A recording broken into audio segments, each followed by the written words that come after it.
Hello students. आज का dictation 80 words पर मिनट की स्पीड से बोला जाएगा। डिक्टेशन की पीडीएफ के लिए डिस्क्रिप्शन में दिए हुए टेलीग्राम चैनल को ज्वाइन करें। डिक्टेशन शुरू होगा 5 सेकंड बाद।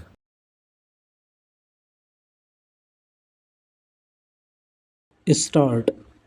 अपीलार्थी अशरफी लाल और बाबू, जो सगे भाई हैं, अपने पूर्व मृत चचेरे भाई की अपनी दो भतीजियों कुमारी सुमति, जिसकी आयु 14 वर्ष, और कुमारी कलकांता, जिसकी आयु 20 वर्ष, की नृशंस हत्याओं को करने के लिए भारतीय दंड संहिता 1860 की धारा 149 के साथ पठित धारा 302 के अधीन अपनी दोष सिद्धि पर और देवी की विधवा श्रीमती बुलाकन की हत्या करने के प्रयास के लिए भारतीय दंड संहिता की धारा 149 के साथ पठित धारा 307 के अधीन मृत्यु के दंडादेश के अधीन है और उन्हें 7 वर्ष के लिए कठोर कारावास भोगने का दंडादेश दिया गया है। विराम। शेष अपीलार्थी गंगा प्रसाद और हेमराज अशरफी लाल के 2 पुत्र और बाबू के पुत्र माता बादल को अपने विधि विरुद्ध जमाव के सामान्य उद्देश्य को अग्रसर करने में 2 हत्याओं को करने के लिए भारतीय दंड संहिता की धारा 149 के साथ पठित धारा 302 के अधीन सिद्ध दोष ठहराया गया है और उनमें से प्रत्येक को आजीवन कारावास का दंडादेश दिया गया है। विराम। उन्हें श्रीमती बुलाकन की हत्या के प्रयास के लिए धारा 148 के अधीन भी सिद्ध दोष ठहराया गया है। विराम। एक ओर श्रीमती बुलाकन और दूसरी ओर अपीलार्थियों के बीच कतिपय कृषि संपत्ति की बाबत बहुत पुराने मुकदमेबाजी थी। विराम।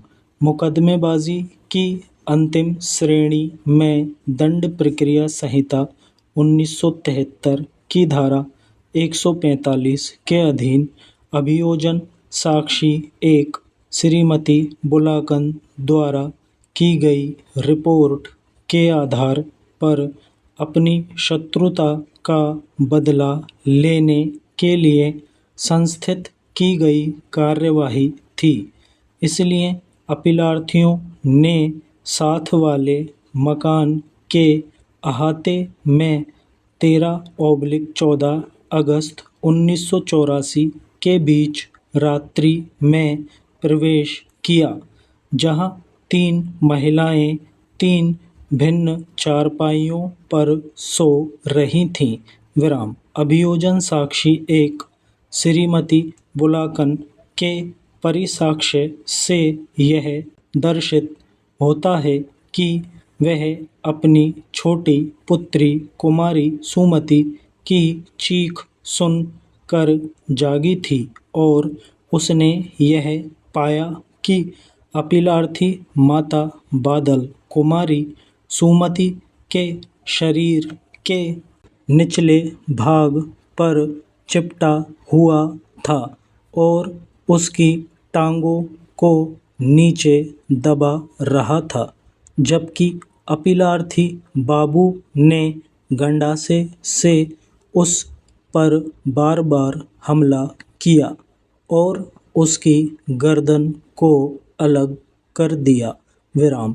लड़की उसी समय लगभग मर चुकी थी। उसका सिर उसकी गर्दन से भागते लगा हुआ चारपाई के नीचे लटका रहा था। विराम।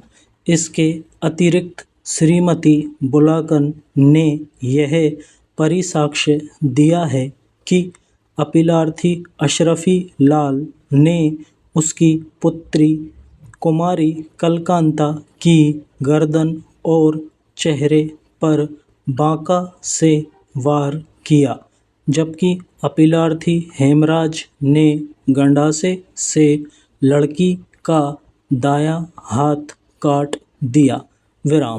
वह भी चिल्लाई और अपीलार्थी गंगा प्रसाद ने उसके चेहरे पर और शरीर के ऊपरी भाग पर गंडासे से वार किया।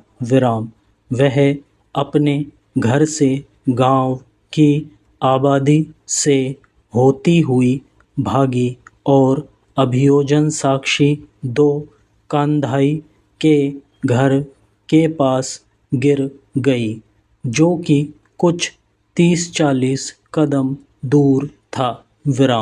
उसने कंधाई को घटना वर्णित की, जो तत्काल दौड़ा और उसने अभियोजन साक्षी 3 भगवती प्रसाद पांडे को जानकारी दी, जो कि लगभग 200 कदम दूर रहता है। समाप्त।